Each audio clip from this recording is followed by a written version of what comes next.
Today I'm here to share my story. Today I'm here to tell you about my dream and my passion and how I find my purpose. My passion and my dreams start more than 30 years ago when I was just a teenager. I discovered that I was a creative person and I started making clothes for my dolls. Then I have the opportunity because I grew up in Venezuela, in a small town by the Caribbean Ocean. The cool thing for us as teenagers was to wear a bathing suit, a new bathing suit every weekend. When I went to my mom, I said, Mom, I need a new bathing suit every weekend. She said, you know, we can afford that. But be resourceful and find a way to do it, to get your bathing suit. And I thought, maybe working, maybe how I can do it. I went to the store. I bought my first piece of spandex material. At that moment, I made my first business decision. I didn't know what I was doing. I got my first bathing suit, or my only bathing suit that I have, and I made my first one. When I went to the beach and I showed my friends, they fall in love with them. And I make that a business. I start selling to my friends, then I start making more, but I didn't have the equipment, I didn't have formal education, I didn't have the resources. I'm telling you, I'm from Venezuela, South America. In a small town where we didn't have everything we need. Sometimes just to bake a cake, you have to go door to door to ask for the different ingredients to make it. That's what I did, but my mama, she taught me how to be resourceful and share with others. That's how I learned kindness.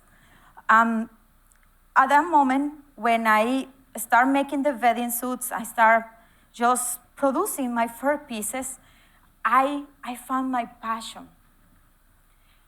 I started selling them in boutiques, and I started realizing that that was a way of living. I didn't have to wait for somebody to provide things to me. I can work and make it happen. I was 15 years old. Imagine, I was tiny, and I remember sitting, my sewing machine was like here, and I had to put many pillows to make sure I can reach it. But I make it happen. I was resourceful. And when I started finishing high school, I went to my dad and I said, Daddy, I think I found my purpose. I want to be a fashion designer. Sadly, we didn't have the resources to go to school. I had the option to go to public school to study a random career, but I didn't want that. I'm a little stubborn, and I said, I want to be a fashion designer. And what I did, I moved to the city, and I started my first company. I was able to get some help financially to get my first equipment. Some people believe in me. I was just 18 years old. I established my company. At 21, I was running a business. I said I didn't have any formal education. I did everything by heart. I followed my instinct and my passion. And of course, God always with me. At that point, when everything was going well, I was selling my bathing suit in Costa Rica. I was selling bathing suits in boutiques in Venezuela. The political unrest started in my early 20s. It was terrible because one day I had to make the decision to leave the place where I was from, to leave the place where my heart was. My heart, my dream, everything, my family was there. And I had to pack a bag, a suitcase full of high heels because they were my most important treasure at that moment. And I flew into Miami as a political refugee. It took me about 10 years to become an American citizen, and I'm very proud of it.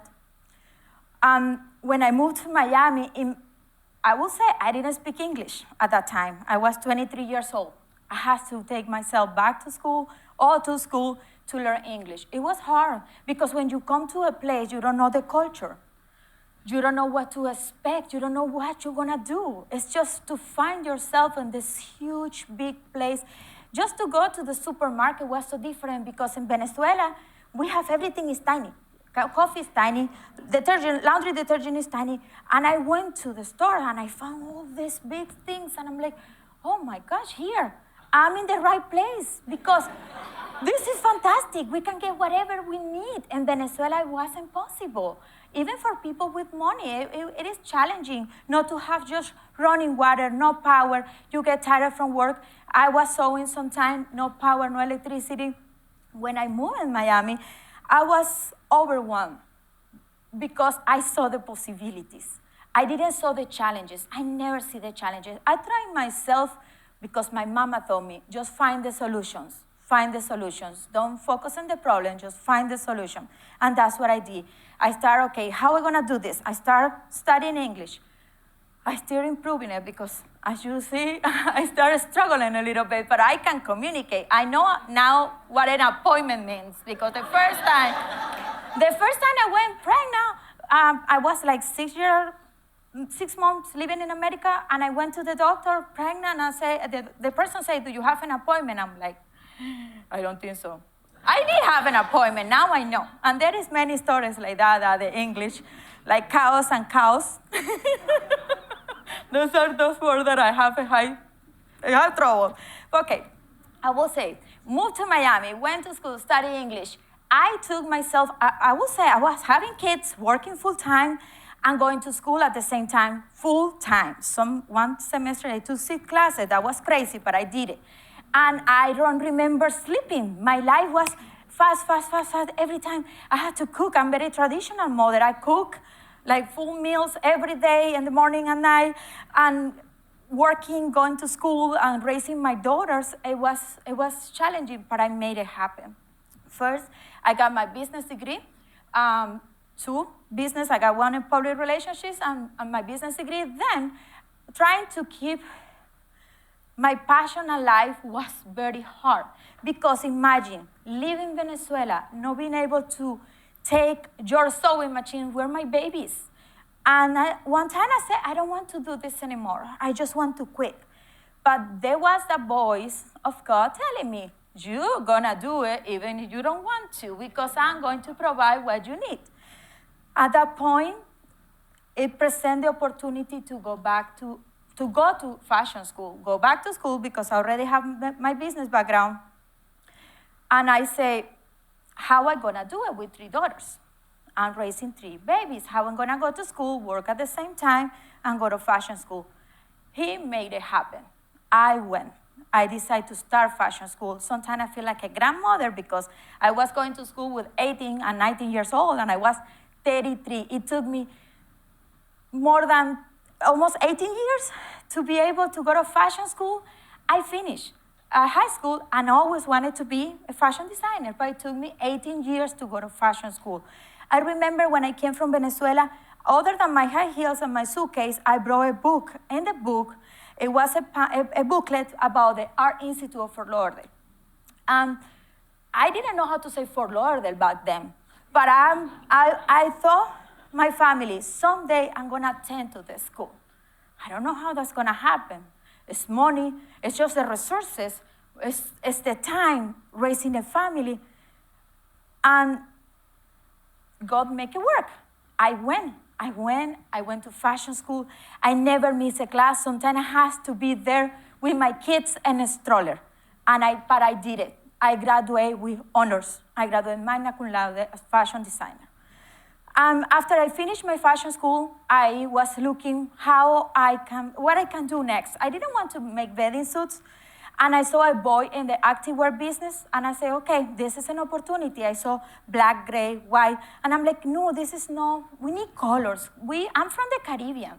I need colors in my life. I have shoes that have colors because I was wearing a black dress. But I said, I need to start my business.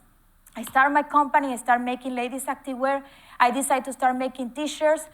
And when I finished school, I came to Americus, Georgia for a visit to check the town out, because somebody from Americus said, we're looking for businesses like yours. Here I am today, living my dream. I'm in Americus, Georgia with my business. And everything I do through my business is to motivate others through my messages that I use in my t-shirts and a message that I want to share. Everything is possible in life. Sometimes it will take more than you expect, maybe 20, It took me 30 years to be on the stage today, but I did it. And today, I will suggest you, whatever dream you have in your heart, find your purpose, reach your dream. It's possible. There is not only one way to do it. Life is a roller coaster. You stop, move, stop, backtrack, and you keep going. But always keep going, always, always, because it's the only way.